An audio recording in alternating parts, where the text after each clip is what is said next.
నమస్తే, welcome to our channel. నేను Priyanka Rao. Big boss season లో ఎవరైతే విన్నర్ ఉంటారో ఈ విన్నర్ కి ఎంత ప్రైజ్ మనీ వస్తుంది? కొంతమంది 50 లక్షలు అంటారు, కొంతమంది ఇదిగో ఈ 14 వారాలు ఏవైతే ఉన్నాయో వాటి డబ్బులు వస్తాయి అంటారు. ఇలా ఒక్కొక్కరు ఒక్కొక్క రకంగా చెప్తున్నారు. వాస్తవానికి విన్నర్ కి ఎంత ప్రైజ్ మనీ వస్తుంది, ఎలాంటి గిఫ్ట్స్ వస్తాయి, కాస్ట్లీ గిఫ్ట్స్, అలానే రన్నర్ అప్ కి ఎలాంటివి ఉంటాయి, అలానే కంటెస్టెంట్లు మిగతా వాళ్ళకు కూడా ఎలాంటి గిఫ్ట్స్ అంటే ఎంత అమౌంట్ వచ్చే ఛాన్సెస్ ఉంది అనేది ఈ వీడియోలో తెలుసుకుందాం. మనతో మాట్లాడడానికి సీనియర్ జర్నలిస్ట్ సిఎస్ రావు గారు ఉన్నారు. ఆయన అడుగుదాం. నమస్కారం sir. Sir, big boss season లో ఎవరైతే విన్నర్ ఉంటారో ఆ విన్నర్ కి వచ్చే అమౌంట్ మీద ఈరోజు చర్చ అంతా నడుస్తుంది. ఎంత ఇస్తారు, ఆ తర్వాత ట్యాక్స్ అన్ని పోను ఆయనకి ఎంత వస్తుంది, అండ్ కాస్ట్లీ గిఫ్ట్స్ కూడా ఇచ్చే ఛాన్సెస్ ఎక్కువ ఉన్నాయి. అంటే ప్రతి సీజన్ లో చూస్తున్నాం, కార్లని బైక్లని ఇస్తూనే ఉన్నారు, ఫ్లాట్స్ ఇస్తున్నారు. మరి ఈ నేపథ్యంలో ఇప్పుడు విన్నర్ కి ఏమేమి రాబోతున్నాయి? సో జనరల్ గా అందరికి చాలా క్యూరియాసిటీ ఉంటుంది, విన్నర్ అయితే ఏంటి అనేది. Win is win, winner is winner. విజయం సాధించడం, విజేతగా నిలవడం అనేది అదొక గొప్ప అనుభూతి. గిఫ్ట్ ఏమొస్తుంది అనేది అది పెద్ద నామినల్గా ఉంటుంది, బట్ క్యూరియాసిటీ ఉంటుంది పబ్లిక్కి, గెలిస్తే ఎంత ఇస్తున్నారు ఏంటి అనేది. బట్ విజేతకి విజయం సాధించాలనేది ఫస్ట్ ప్రయారిటీ ఉంటుంది. ఎన్ని గిఫ్ట్లు ఇస్తున్నారు లేదంటే ఎంత అమౌంట్ వస్తుంది అనేది కాదు. విన్నరు ఆ పిన్నీస్ ఇచ్చినా కానీ విన్ అయినట్టే. అది దానికి సంబంధించిన అనుభూతి, దానికి సంబంధించినటువంటి ఆనందం అనేది వేరే ఉంటుంది. అయితే చాలామంది క్యూరియాసిటీ ఏంటంటే గిఫ్ట్లు ఎంత ఇస్తారు ఏంటి అని చెప్పి అనుకుంటుంటారు. ఎందుకంటే ఆల్మోస్ట్ 15 వారాలు కదా, 15 వారాలు ఇప్పుడు ఆల్రెడీ గ్రాండ్ ఫినాలే రేపు అయిపోతుంది. సో ఎంత ఇస్తారు, ఎంత ఇచ్చే అవకాశం ఉంది విన్నర్కి అనేది ఉంటుంది. సీజన్కి మారుతూ ఉంటుంది. ఇప్పుడు సీజన్ 8కి వచ్చేటప్పటికి విన్నర్కి 55 లక్షలు ఇచ్చారు, ప్లస్ ఒక ఫ్లాట్ ఇచ్చినట్టున్నారు. సో అట్లా ఒక్కొక్క టైం దాంతోపాటు స్పాన్సర్స్ ఉంటారు. ఈ స్పాన్సర్స్ విన్నర్కి ఇవ్వచ్చు, లేదా రన్నర్కి ఇవ్వచ్చు, లేదా టాప్ 3కి ఇవ్వచ్చు, లేదా టాప్ 5 కూడా ఇవ్వచ్చు. అంటే వాళ్ళ స్పాన్సర్స్ యొక్క ఇష్టం, స్పాన్సర్స్ వాళ్ళు స్పాన్సర్ చేసే దాన్ని బట్టి ఉంటుంది. అయితే ఇప్పుడు సీజన్ 9లో విన్నర్కి ఎంత వస్తుంది అనే దాని మీద నేను ఆర్టిఫిషియల్ ఇంటెలిజెన్స్ని అడిగా. మనకి ఏ సమస్య వచ్చినా ఇంతకుముందు గూగుల్కి వెళ్ళేవాళ్ళం, కానీ ఇప్పుడు ఏ సమస్య వచ్చిన ముందు మనం ఆర్టిఫిషియల్ ఇంటెలిజెన్స్కి వెళ్ళి అడిగితే అదే చెప్పేస్తుంది. మనకు ఉన్నటువంటి టూల్స్, ఏఐ టూల్స్లో మనకి జెమినీ ఐ ఉంది, అలాగే చాట్ జీపీటీ ఉంది, ఓపెన్ ఏఐ ఉంది, తర్వాత గ్రోక్ ఉంది, ఇన్ని రకాల ఫెసిలిటీస్ ఉన్నాయి. అయితే నేను కొంచెం ఎలన్ మాస్క్ అంటే నాకు కొద్దిగా నమ్మకం ఎక్కువ. ఎలన్ మాస్క్ ఎందుకంటే ఎక్స్ కదా, స్పేస్కి వెళ్ళి వచ్చాడు కదా, కాబట్టి ఆయన దగ్గర డేటా ఎక్కువ ఉంటుంది అనే ఉద్దేశంతో నేను గ్రోక్ని అడిగా. బిగ్ బాస్ సీజన్ 9లో విన్నర్ ఎవరు అని అడిగా. ఫస్ట్ విన్నర్ ఎవరు అని అంటే పడాలా కళ్యాణ్ అని చెప్పి చెబుతుంది గ్రోకు. నా గ్రోక్ చెప్తున్న రిజల్ట్ అయితే అదే, ఏది కళ్యాణ్ పడాలా అని చెప్తుంది. రన్నర్ ఎవరంటే తనుజ అని చెప్తుంది. నేను ఇప్పుడే జస్ట్ ఇప్పుడు ఈ వీడియో చేయడానికి ముందుగా నేను అడిగా ఏఐ టూల్ని, గ్రోక్ అనేటువంటి ఏఐ టూల్ని అడిగితే చెప్పింది. సరే మరి గిఫ్ట్ ఏమేమి ఇస్తారని అడిగా. గిఫ్ట్ ఏమేమి ఇస్తారంటే 50 lakhs ప్లస్ కార్ ఇస్తారని చెప్పి చెప్తుంది. ఏం కార్ అని అంటే స్పాన్సర్ చేసిన మారుతి వాళ్ళు ఏదో స్పాన్సర్ చేస్తున్నారు, క్రూజర్ ఏదో వచ్చిందంట, ఇప్పుడు ఆ కార్ ఇస్తారని చెప్తున్నారు. ఇది మారుతి వాళ్ళు స్పాన్సర్ చేసేటువంటి కారు, ప్లస్ 50 లక్షల డబ్బులు ఇస్తారు, ట్యాక్స్ పోగా 30 లక్షలు చేతిలో పెడతారని చెప్పి కూడా చెప్పింది. ట్యాక్స్ కూడా క్యాల్కులేట్ చేసింది, ట్యాక్స్ పోగా 30 lakhs వస్తాయి ఫైనల్గా అని చెప్పాడు విన్నర్కి. సో ఇవి కాకుండా గిఫ్ట్ హ్యామర్స్, తర్వాత ఆయా స్పాన్సర్స్ ఇచ్చేటువంటి గిఫ్ట్లు, రకరకాల గిఫ్ట్లు అవి కామన్గా ఉంటాయి. ప్లస్ ప్రతి వారం కూడా టాస్క్లు పెట్టినప్పుడు ఇలాంటివి ఉంటాయి. అవేం పెద్ద కాస్ట్లీ కాదు కానీ బట్ మామూలుగా ఉంటాయి. అలాగే ఫుడ్ ఐటమ్స్ పంపిస్తుంటారు టాస్క్ గెలిచినటువంటి వాళ్ళకి అని చెప్పి అది మిగతా అది లైట్గా తీసుకుంది. బట్ ఇది విన్నర్ డిసైడ్ చేసి గ్రోకు గిఫ్ట్ కూడా డిసైడ్ చేసింది. ఎంత ఇస్తారు ఏంటి అనేది, ఎంత ఇస్తారు, దాంట్లో ట్యాక్స్ ఎంత పోతుంది అనేది.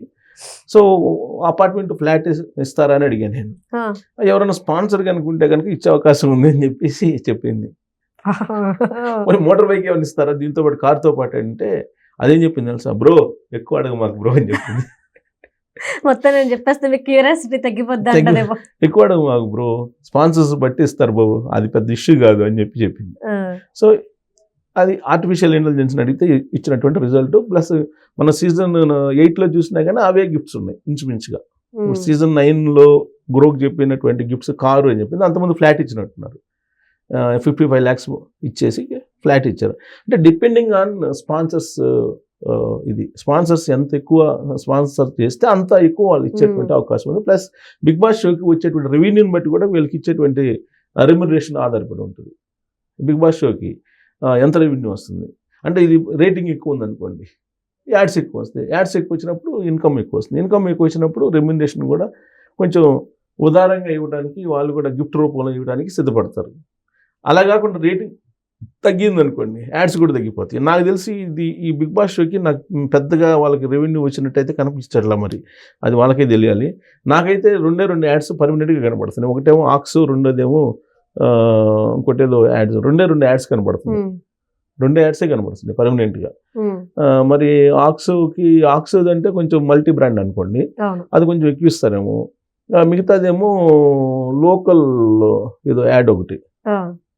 సో అంతకుమించి పెద్దగా ఇప్పుడు ఎల్ షేప్ యాడ్స్ అను అవి ఉన్నాయి, కొన్ని రకరకాల యాడ్స్ ఉంటాయి, స్ట్రిప్స్ ఉంటాయి కదా, ఆ strip ads L shape ads ఉన్నాయి.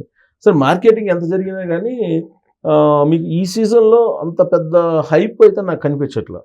ఎందుకంటే అక్కడ కంటెస్టెంట్లో పెద్దగా పాపులర్గా ఉండేటువంటి కంటెస్టెంట్లు ఎవరు లేరు అక్కడ.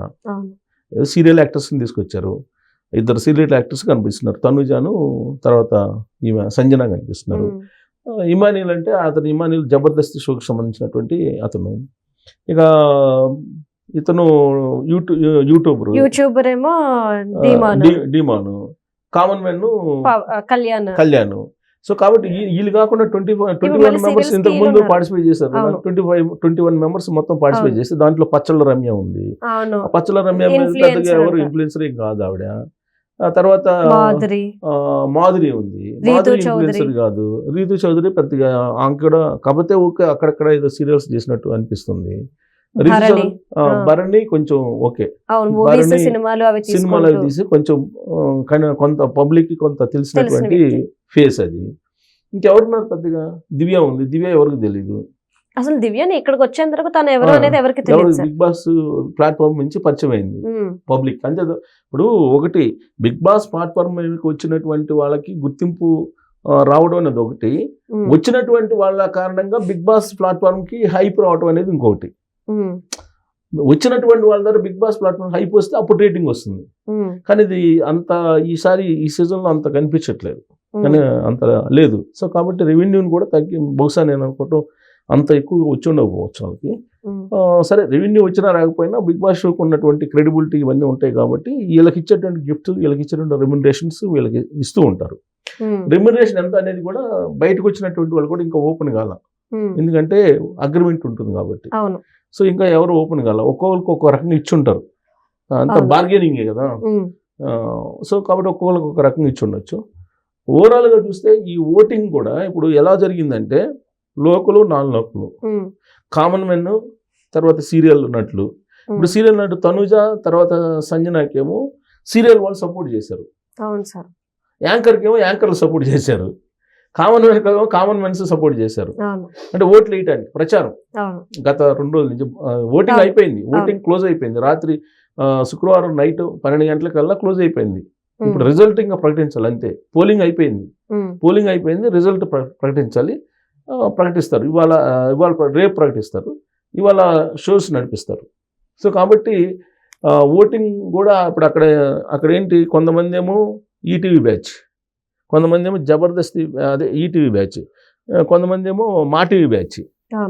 వాళ్ళు ప్రమోట్ చేస్తారు, వీళ్ళు ప్రమోట్ చేస్తారు. ఇక కామన్ మ్యాన్ అతను ఆర్మీ అని చెప్పేసి అదొక ప్రచారం చేశారు. ఇక్కడ ఎవరు ఇంత చేసింది అని అంటే పిఆర్ టీం, ఎవరికి వాళ్ళకే పిఆర్ టీంని పెట్టుకున్నారు. వాళ్ళు పిఆర్ మాఫియా లాగా చేసేసారు, వాళ్ళు విస్తృతంగా ప్రచారం చేశారు. ఆ పిఆర్ మాఫియా ఒక రకంగా చెప్పాలంటే వాళ్ళే ప్రమోట్ చేశారు, పిఆర్ టీం ప్రమోట్ చేసింది. ఆ పిఆర్ టీము ప్రత్యర్థులను డ్యామేజ్ చేయడంతో పాటు వాళ్ళు ఎవరినైతే అనుకుంటున్నారో వాళ్ళని ప్రమోట్ చేశారు. ఇప్పుడు డ్యామేజ్ ఎలా చేశారు, ఇప్పుడు తనుజ ఓట్లు పెంచాలనుకున్నారు. అప్పుడు ఏం చేశారు, కాంపిటేటర్ ఎవరున్నారు, కాంపిటేటర్ ఉన్నటువంటి కళ్యాణ్ పడాలా, ఇతను జవాన్ కాదు, 5 సంవత్సరాలు పనిచేశాడు, వచ్చేసాడు, మిలిటరీ నుంచి బయటకు వచ్చేసాడు, ఇతను మిలిటరీకి ద్రోహం చేశాడు, ఇలాంటివన్నీ ప్రచారం చేశారు. తనుజ గురించి ఏం చేశారు? తనుజ గురించి కాంపిటేటర్ చేస్తుంటారు కదా, కాంపిటేటర్ ఉండేటువంటి పిఆర్ మీడియానే చేస్తుంటుంది. తనుజ గురించి ఏం చెప్పారు? ఆవిడ తెలుగు మాట్లాడడం రాదు, ఆవిడ నాన్ లోకలు, ఆవిడ మొత్తం బిగ్ బాస్ షోలో ఏడవడమే 90% ఉంది, 10% ఎంటర్టైన్మెంట్, ఇలాంటివన్నీ చేశారు. ఆమె ఏజ్ 38 years, ఆమె ఏదో చిన్నపిల్లలు అనుకుంటుంది, ఇట్లాంటివన్నీ చేసేసారు. ఇక ఇమానియల్ ఇతను తమిళనాడు, ఇతను తమిళనాడు మూలాలు ఉన్నాయి, ఇతనికి సంబంధించి తెలుగు మూలాలు లేవు ఇతనికి, పైగా ఇతను క్రిస్టియను అనేటువంటి కాంపైన్ అతని మీద చేశారు. ఇక డెమోకి వచ్చేటప్పటికి క్యాస్ట్ మన కాపులు, మన తణుకు, మన గోదావరి జిల్లాలు, కాబట్టి మనం సపోర్ట్ చేయాలి అనేటువంటి యాంగిల్లో కొంత మెగా ఓట్ బ్యాంక్ని లేదా మెగా సింపథైజర్స్ అందరినీ తమ వైపు లాపుకునే ప్రయత్నం చేశారు. చేస్తూ పడాలా కళ్యాణ్ తోటి కంపేర్ చేస్తూ అతను మిలిటరీ అయినా ఇతను ఇన్ఫ్లుయెన్సర్ అయినా ఇతనే బెటరు మిలిటరీ వాళ్ళకన్నా, టాస్కుల్లో ఇతనే గెలిచాడు అతని మీద ఎక్కువగా అనే యాంగిల్లో అతను అలా ప్రమోట్ చేశారు. ఇక సంజన పిఆర్ టీం ఉంది, సంజన పిఆర్ టీం సంజనకు ఉంది. సో సంజన ఎంత లాస్ట్లో ఉంది కాబట్టి ఆమె పెద్దగా ఏం పట్టించుకోవట్లేదు. బట్ సంజన లాస్ట్ మినిట్లో ఏదో టర్న్ అయ్యి మళ్ళీ ఓటింగ్ సంపాదించవచ్చు అని చెప్పి అంటున్నారు కానీ, బట్ టాప్ 5లో ఉండే అవకాశం ఉంది. టాప్ 4లో ఇమానియల్, టాప్ 3లో డెవాను, ఇలా ఉండేటువంటి అవకాశాలు ఉన్నాయి. సో ఇది రెమ్యునరేషన్ కానీ, వాళ్ళకి సంబంధించినటువంటి ప్రచారం కానీ, ఓటింగ్ సరళి కానీ ఇలా ఉన్నాయి. Okay, right. Thank you so much sir. Thank you.